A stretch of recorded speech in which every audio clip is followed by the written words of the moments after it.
The big courtroom was full of people. Everyone was looking at a poor woman sitting alone. Her name was Ruth.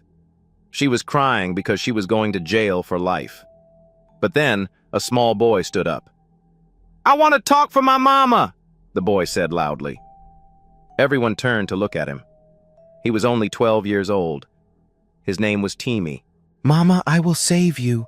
Even if I am just 7 years old, I will not let them take you away from me."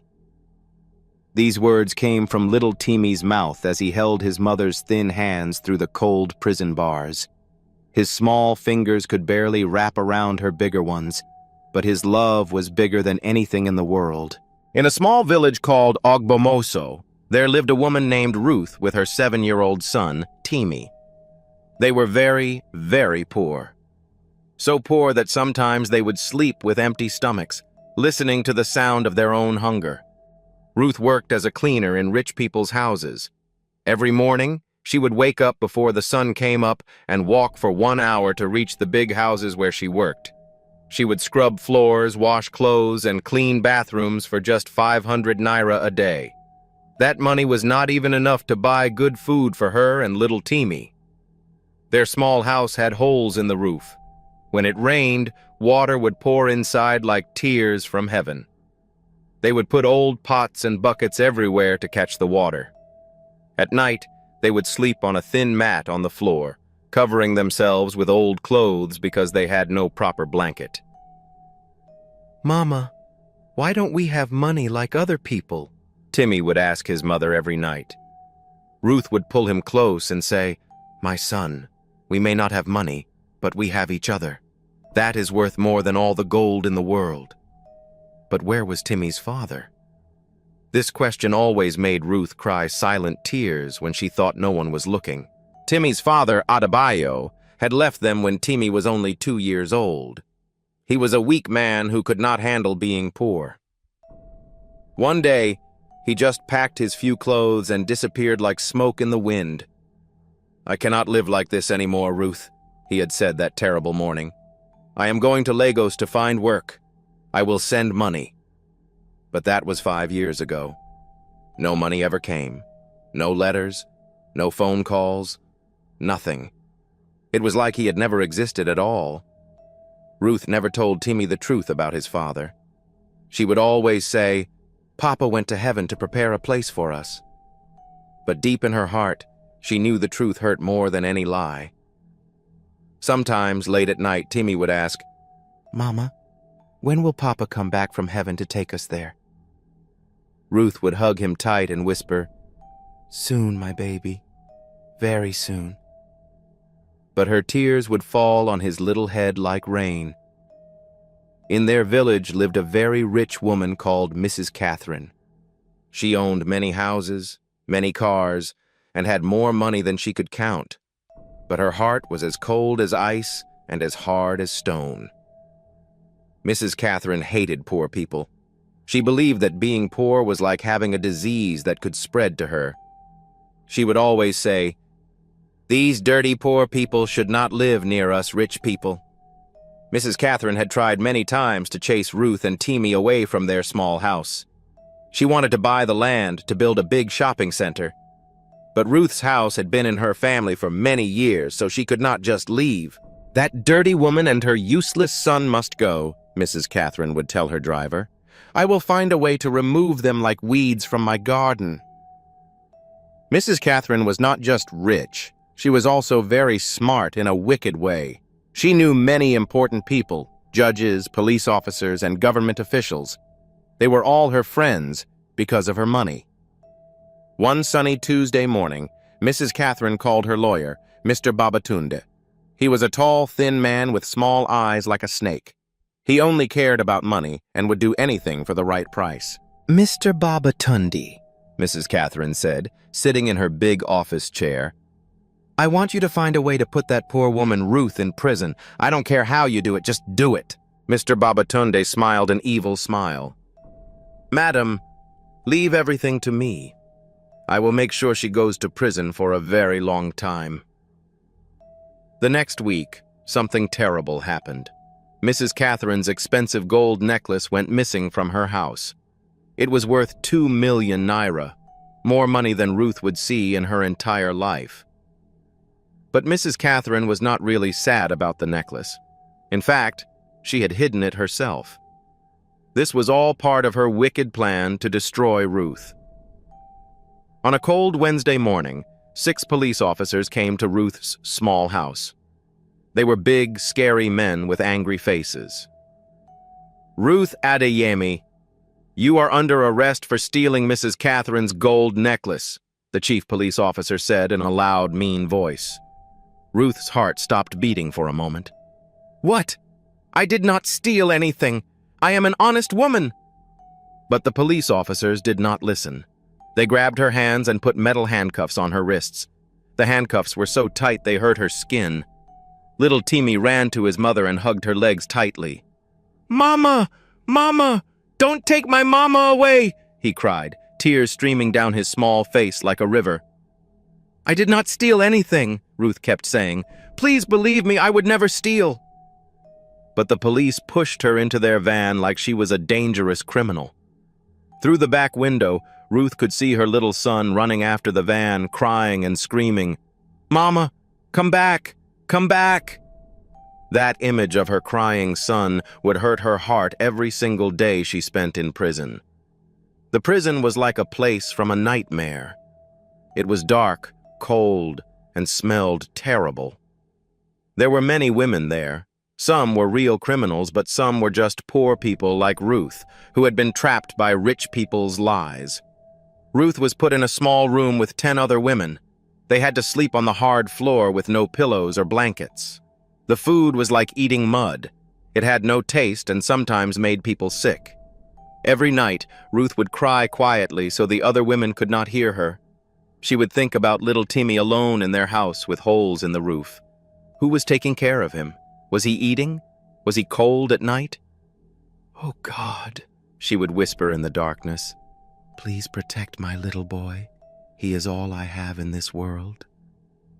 Meanwhile, little Timmy was living with their old neighbor, Mama Sidi. She was a kind woman, but she was also very poor and could barely feed herself. Timmy would eat only one small meal a day, sometimes just bread and water. Every day, Timmy would walk to the prison to see his mother. The walk took him 2 hours, but he never missed a day.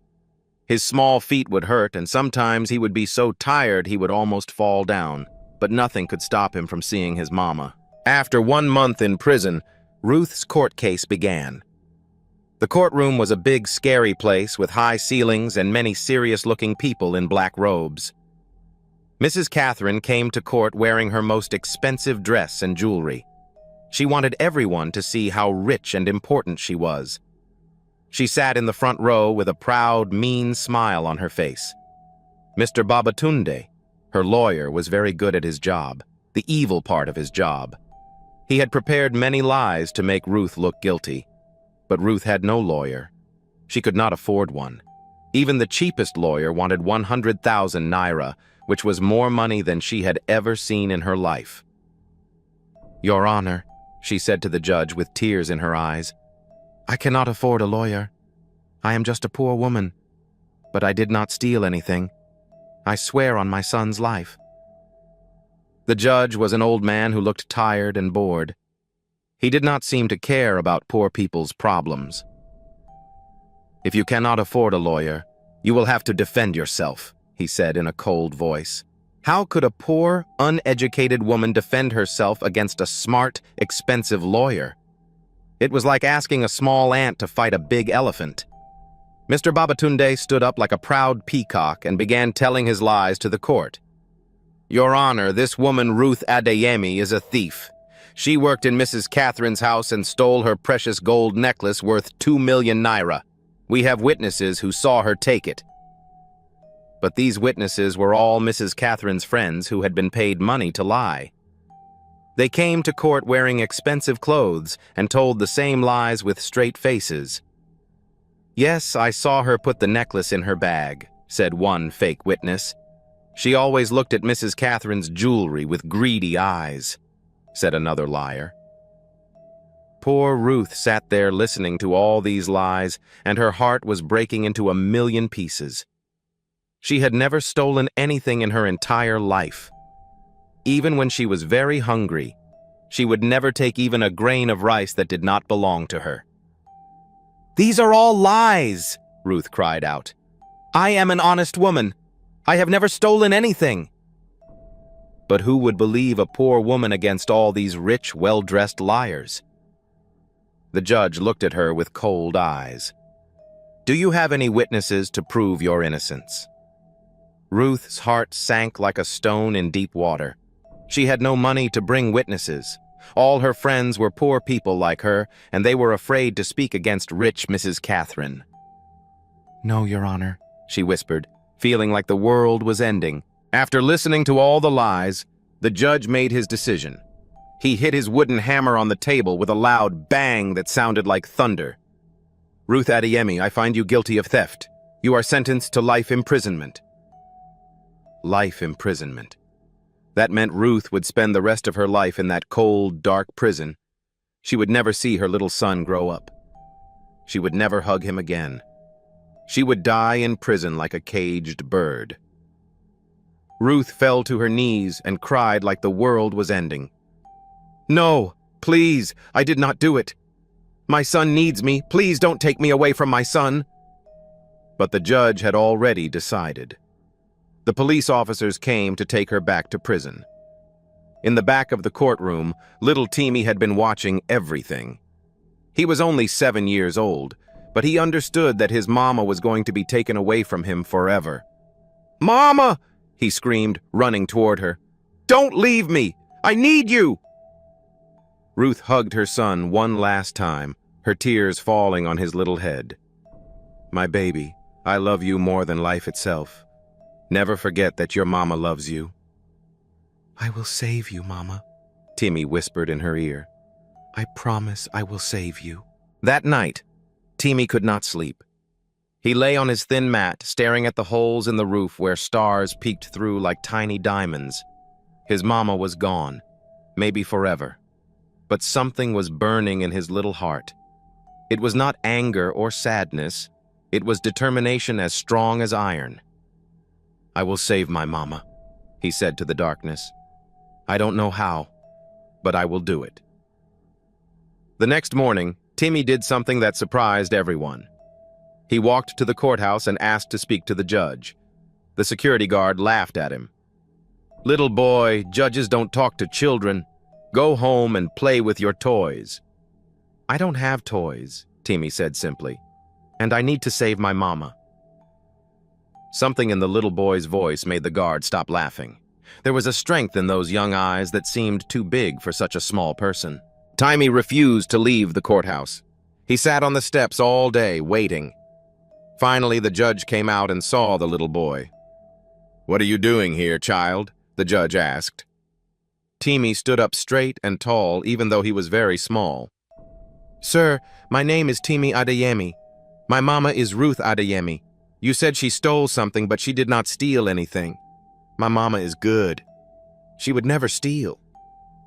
The judge looked at this brave little boy and felt something move in his old heart. "Son, the court has already decided. Your mother had no proof of her innocence." "But sir," Timmy said, his young voice clear and strong, "the other people had no real proof either. They just said words. Anyone can say words. But I know my mama's heart." The judge was surprised. This 7-year-old boy was speaking like a lawyer. "What proof do you have, child?" Timmy reached into his small pocket and pulled out a crumpled piece of paper. It was old and dirty, but he had kept it safe like a treasure. "This is my mama's work paper. It shows she was working at Mr. Johnson's house on the day they said she stole the necklace. Mr. Johnson lives very far from Mrs. Catherine's house. My mama could not be in 2 places at the same time." The judge took the paper and looked at it carefully. His eyes grew wide with surprise. The paper that little Timmy showed was a work receipt. It proved that Ruth was working at Mr. Johnson's house on the exact day and time when Mrs. Catherine said her necklace was stolen. But there was more. Timmy had been asking questions around the village like a real detective. He had found out something very important. "Sir," Timmy said to the judge, "I went to Mrs. Catherine's house and talked to her gateman. His name is Uncle Musa. He told me he saw Mrs. Catherine hide something in her garden the night before she said it was stolen." The judge's mouth fell open. Could it be that Mrs. Catherine had lied about everything? "Child, are you sure about this?" "Yes, sir. Uncle Musa was afraid to tell anyone because Mrs. Catherine gives him money for his family. But when I told him my mama might die in prison for something she did not do, he felt very sad. He said he would tell the truth if it could help my mama." The judge looked at this brave little boy and felt ashamed. How could a 7-year-old child find the truth when the court could not? "Son, I want you to bring this Uncle Musa to court tomorrow. Can you do that?" Timmy nodded his head up and down like a little soldier. "Yes, sir. I will bring him. I will save my mama." The next day, the courtroom was full again. Mrs. Catherine came wearing another expensive dress, thinking she had already won. But her heart started beating fast when she saw Uncle Musa walking into the court with little Timmy. Uncle Musa was shaking with fear, but he knew he had to tell the truth. When the judge asked him to speak, his voice was quiet like a whisper. "Your Honor, I work for Mrs. Catherine. On the night before she said her necklace was stolen, I saw her bury something in her garden. She did not know I was watching." Mrs. Catherine's face became white like a ghost. "He is lying," she shouted. "I pay him money. He will say anything." But the judge ordered the police to go and dig in Mrs. Catherine's garden. And what did they find buried under the big mango tree? The gold necklace that she said was stolen. The whole courtroom gasped like they had seen a miracle. Mrs. Catherine started crying, but not sad tears, angry tears. Her evil plan had been destroyed by a 7-year-old boy. "You stupid child!" she screamed at Timmy. "You have ruined everything!" But Timmy just stood there, tall and brave like a little warrior. "I only told the truth. My mama taught me to always tell the truth." The judge hit his wooden hammer again, but this time the sound was like music to Timmy's ears. This court finds that Mrs. Catherine made false accusations against Ruth Adeyemi. Mrs. Catherine, you are guilty of lying to the court and trying to destroy an innocent woman's life. Ruth Adeyemi is free. The courtroom erupted like a volcano of happiness. People were clapping and cheering. Some were even crying happy tears. But the happiest person was little Timmy. His mama was coming home. When Ruth walked out of the prison gates, she saw her little son running toward her like the wind. She opened her arms wide and caught him as he jumped into her embrace. "Mama, Mama, I saved you. I told them the truth, and I saved you," Timmy cried, hugging his mother so tight he never wanted to let go. Ruth held her son and cried tears of joy. "My baby, my brave little lawyer, you are the strongest person I know." Mrs. Catherine was sent to prison for lying to the court. All her money could not save her from the truth that a little boy had brought to light. But the story gets even better. When the newspapers heard about the brave 7-year-old boy who saved his mother, people from all over Nigeria sent money to help Ruth and Timmy. A rich businessman from Lagos was so moved by their story that he gave Ruth a job in his company. He also paid for Timmy to go to a good school where he could learn to become a real lawyer one day. They moved to a new house with no holes in the roof. They had warm blankets, good food, and most importantly, they had each other. Every night, as Ruth tucked Timmy into his new bed, she would say, "My son, you taught me that love is stronger than money, truth is stronger than lies, and even the smallest person can move mountains." And Timmy would smile and say, "Mama, I will always protect you." That's what sons do for their mamas. Years later, Timmy did become a real lawyer, but he never forgot where he came from. He spent his life helping poor people who could not afford lawyers, just like his mama once could not. And somewhere in heaven, God was smiling down at the little boy who proved that with love, courage, and truth, even a 7-year-old can change the world. The love between a mother and her child is the strongest force on earth. It can break through prison walls, defeat rich bullies, and turn a small boy into a giant of justice. This is the story of Timmy and Ruth, a story that reminds us that no matter how poor we are, no matter how small we seem, we all have the power to stand up for what is right. Because in the end, love always wins. If Timmy and Ruth's courage inspired you, write power in the comment section and share their story and help others believe in the power of love and truth. Subscribe for more uplifting tales that prove even the smallest voices can change the world.